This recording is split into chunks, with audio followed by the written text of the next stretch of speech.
Hello students, welcome to VPRC in online classes. How are you all? I hope that you are all well and study continue as your regular basis.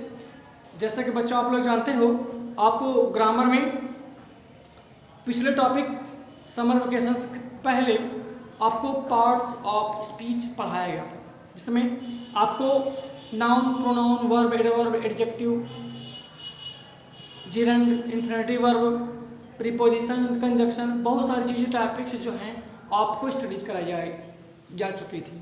वो topic वहीं पर the end होता है। उसके PDF भी आपको मिल चुकी है, वीडियोज़ भी मिला है, यानी एट ऑल सब कुछ आपको उपलब्ध हो चुका है। तो चलते हैं उसी के आगे टॉपिक की ओर। जो टॉपिक है हमारा ग्रामर का, द सेंटेंसेस टाइप्स, सेंटेंस और इसके प्रकार। अब बात करें, आपसे कोई सेंटेंस पूछे कि व्हाट इज सेंटेंस, वाक्य क्या होता है। अगर आपसे कोई पूछे व्हाट इज सेंटेंस, सेंटेंस क्या है, तो अगर आप इसकी हम डिफिनीशन दें, when A number of groups of words collect they made a complete sentence. जब एक से अधिक शब्द एकत्रित होते हैं और वह एक वाक्य का निर्माण करते हैं, वही हमारा सेंटेंस है। तो ये यहाँ पर होता है जो हमने आपको शॉर्ट रूप में बताया। अगर हम बात करें सेंटेंस के टाइप्स की, सेंटेंस की टाइप्स की बात करें तो सिंपल सेंटेंस, यानी सेंटेंस मुख्यतः जो होते हैं तीन प्रकार के होते हैं। तो there are three types of sentences.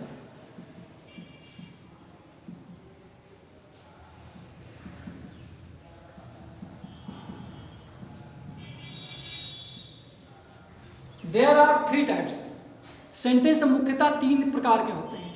अगर बात करें सबसे पहला नंबर आता है सिंपल सेंटेंस।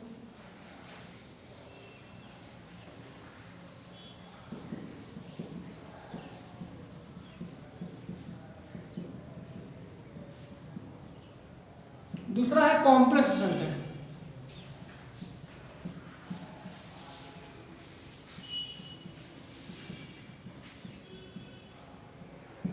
नंबर थर्ड की बात करें वह है कंपाउंड सेंटेंस।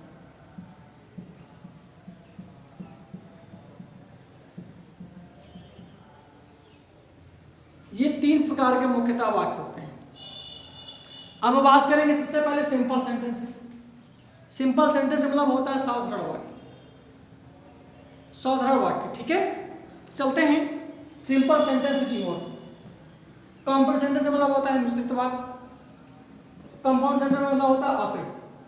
तो ये प्रकार के सेंटेंसेस आपको यहाँ पर मिलेंगे देखने के लिए। चलते हैं पहले ओर। पहला क्या है हमारा सिंपल सेंटेंस। अगर सिंपल सेंटेंस की बात करें, ऐसा वाक्य, ध्यान से सुनिए आप लोग जो मैं बता रहा हूं, बिल्कुल ऐसा वाक्य जिसमें एक केवल फिनिट वर्ब पाई जाती है, उसे सिंपल सेंटेंस कहते हैं। यानी अगर बात करें, अब आपके माइंड में एक क्वेश्चन उठेगा कि आपने अभी बोला है कि फिनिट वर्ब पाई जाती है, तो फिनिट वर्ब क्या है? फिनिट वर्ब उसे कहते हैं ऐसे वर्ब जिसका टेंस बदलने पर, अब पहले आप फिनिट वर्ब के बारे में समझें। ऐसी वर्ब जिसका टेंस बदलने पर, कर्ता के पर्सन या नंबर बदलने पर उसकी फॉर्म बदल जाए, उसे फिनिट वर्ब कहते हैं। जैसे किसी चीज़ को कन्वर्ट कर दिया जाए, जिसका टेंस बदला जाए, कर्ता के पर्सन बदले जाए या नंबर बदला जाए, तो उसका रूप जो होता है बदल जाए, वही फिनिट वर्ब है। यानी चेंज कर दिया जाए उस सेंटेंस को, तो वो फिनिट वर्ब बन जाती है। अब बात करते हैं सिंपल सेंटेंस में। ध्यान सुनिएगा, ऐसा वाक्य जिसमें केवल एक फिनिट वर्ब पाई जाती हो, उसे सिंपल सेंटेंस कहते हैं।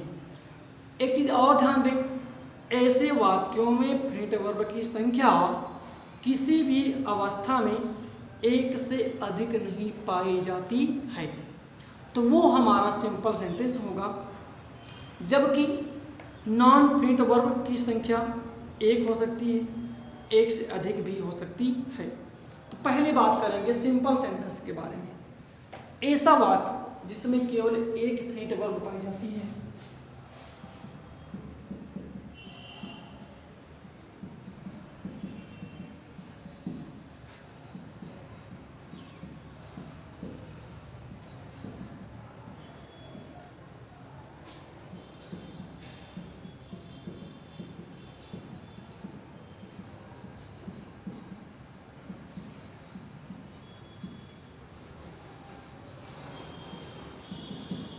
जिसमें केवल एक फिनिट वर्ब पाई जाती है, ऐसे वाक्यों में फिनिट वर्ब की संख्या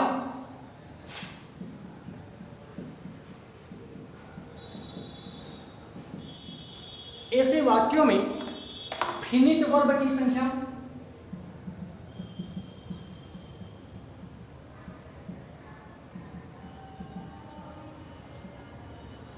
फिनिट वर्ब की संख्या किसी भी अवस्था में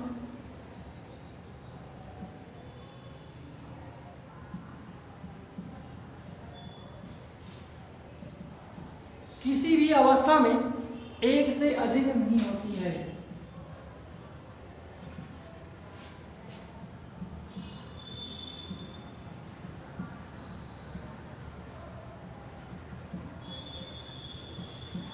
एक से अधिक नहीं होती है, जबकि फिनिट वर्ब की संख्या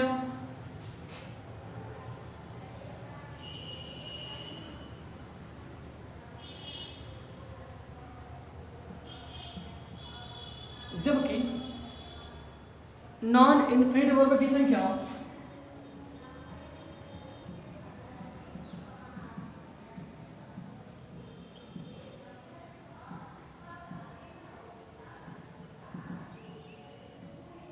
जबकि नॉन फिनिट वर्ब की संख्या एक या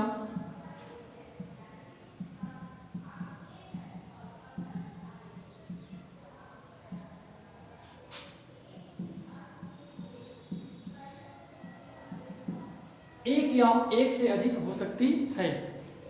तो अब आपको ध्यान देना होगा कि सिंपल सेंटेंस में ऐसा सेंटेंस है जिसमें केवल एक फिनिट वर्ब पाई जाती है, ऐसे वाक्यों में फिनिट वर्ब की संख्या किसी भी अवस्था में एक से अधिक नहीं हो सकती है। इसके अलावा जबकि नॉन फिनिट वर्ब की संख्या एक या एक से अधिक हो सकती है, वही हमारा सिंपल सेंटेंस होता है। अगर एग्जाम्पल की बात करें, जैसे ध्यान दीजिए,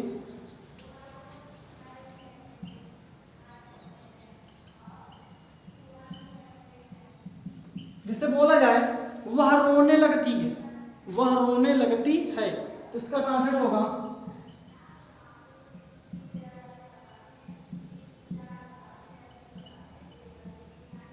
शी स्टार्ट्स टू वीप। इसमें फिनिट वर्ब भी है और नॉट फिनिट वर्ब की संख्या एक से अधिक नहीं। तो ध्यान दीजिएगा, इन चीजों की संख्या जो यहाँ पे डिनोट करेगा आपको, वह सिंपल सेंटेंस के रूप में रहेगा। जिसे अगला बोल दिया जाए, फराज पुस्तक पढ़ रहा है, या कह लीजिए फराज ले लेते हैं।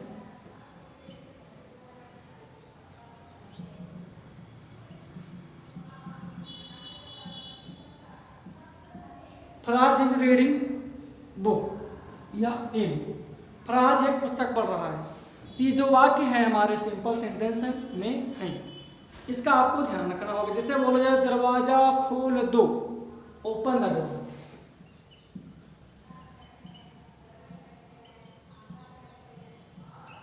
यानी जो वाक्य साधारण होगा वही हमारा सिंपल सेंटेंस कहलाएगा।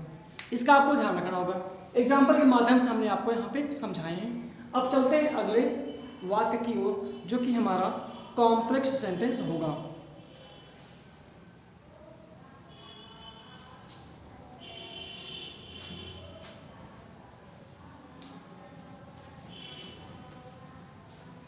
अब बात करेंगे कॉम्प्लेक्स सेंटेंस की नंबर 2 पे आता है।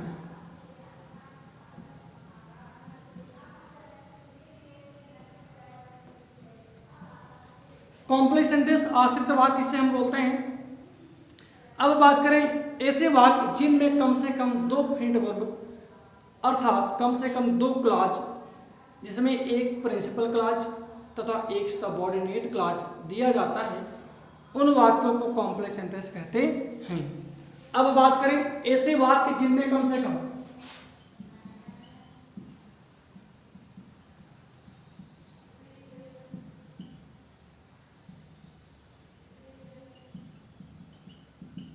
ऐसे वाक्य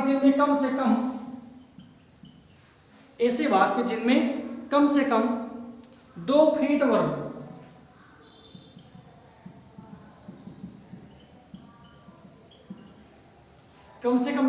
वर्ब अर्थात एक क्लाज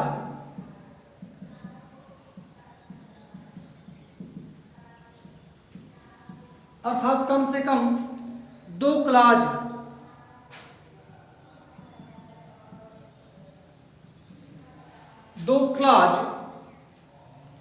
जिसमें एक प्रिंसिपल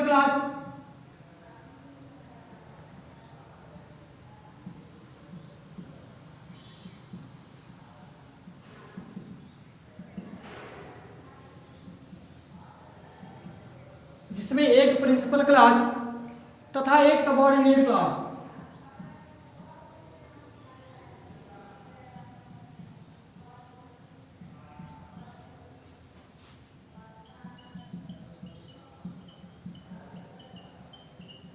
तथा एक सबऑर्डिनेट क्लाज होता है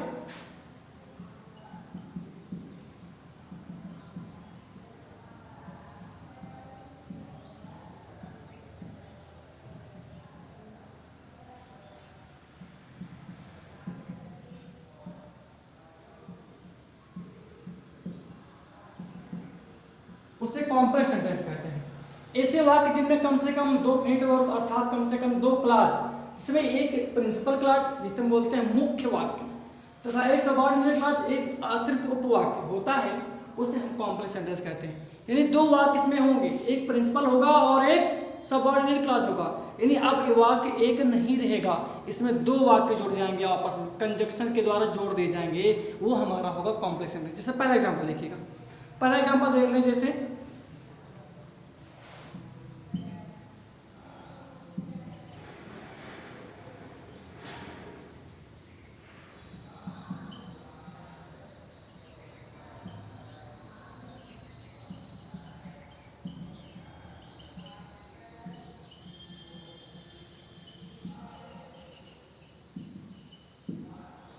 आई स्टेड एट होम, मैं घर पर रुका। एक वाक्य ये बना, बिकॉज आई वॉज इल, क्योंकि मैं बीमार था। मैं घर पर रुका क्योंकि मैं बीमार था। 2 वाक्य जुड़ गए ना आपस में। ये देखो, ये हमारा कंजक्शन है जो वाक्यों को 2 आपस में जोड़ रहा है। अब एक वाक्य जो हमारा ये प्रिंसिपल क्लाज है जिसे हम लोग बोलते हैं मुख्य उपवाक्य, और ये जो इधर वाला वाक्य होगा कंजक्शन के बाद वाला वाक्य होगा वो हमारा सबऑर्डिनेट क्लाज होगा जिसे हम लोग आश्रित उपवाक्य बोलते हैं। इसका आपको ध्यान रखना होगा, 2 वाक्य आपस में जुड़ेंगे, यहाँ पे समझ जाना। ये है। एक और एग्जांपल दे देते हैं आपसे। जैसे बोला जाए, आपसे एक क्वेश्चन बोल दें, शीला हैड गॉन, शीला जा चुकी थी, बिफोर शाश्वत केम,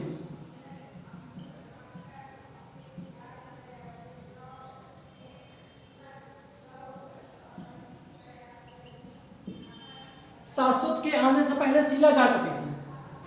ये 2 वाक्य आपस में जुड़े हैं।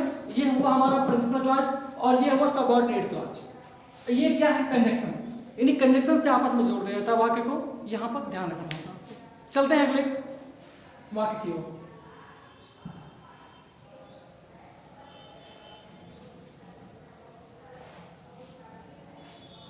अगला नंबर आता है कंपाउंड सेंटेंस।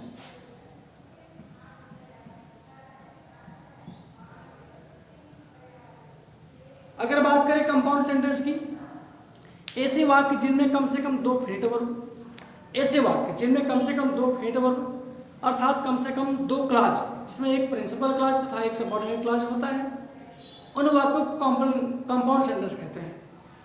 अब यहाँ पे जो होगा एग्जाम्पल्स की संख्या को देखते हुए कुछ कन्वर्जन हो जाएगा, यानी कंजक्शन के रूप में कार्य करेगा। अगर कंपाउंड सेंटेंस की बात करें, कम से कम 2 फेट वर्ब,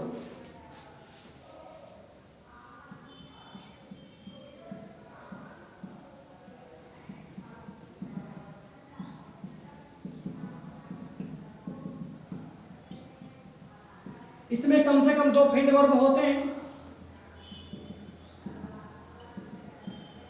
जिसमें एक प्रिंसिपल क्लाज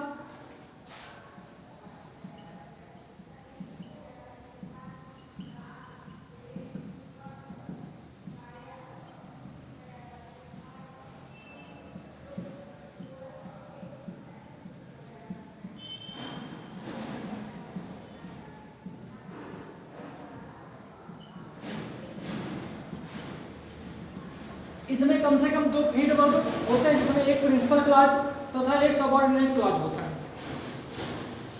उसे हम कंपाउंड सेंटेंस बोलेंगे। एग्जाम्पल नंबर की बात करें, इसे बोला जाए Rahul came and Divya went. Rahul आया और दिव्या चली गई।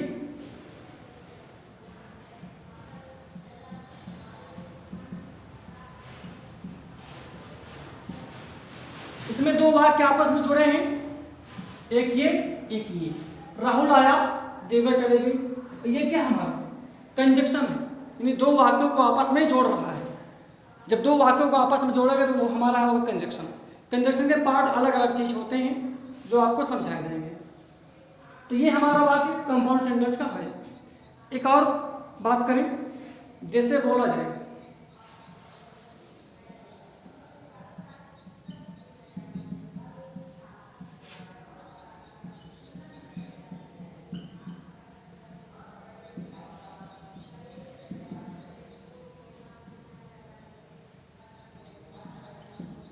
I tried hard, मैंने कठिन परिश्रम किया, but I fail in exam, लेकिन मैं परीक्षा में फेल हो गया। 2 वाक्य आपस में जुड़े हैं ना, एक I tried hard, I fail in exam. पहला वाला वाक्य हमारा कौन सा होगा, प्रिंसिपल क्लॉज, दूसरा वाला वाक्य कौन सा होगा, सबऑर्डिनेट क्लॉज। दोनों वाक्यों को आपस में जोड़ कौन है, कंजक्शन बट। ये जो बट है ये दोनों वाक्यों को आपस में बांधे हुए जोड़ रहा है, इसलिए ये वाक्य हमारा कंपाउंड सेंटेंस में होगा। बच्चों आज के लिए इतना ही, ये टॉपिक आगे बढ़ेगा, जैसा होगा आपको मिलता जाएगा। तब तक आप देखते रहें वीडियोज को, समझते रहें। Okay, see you letter.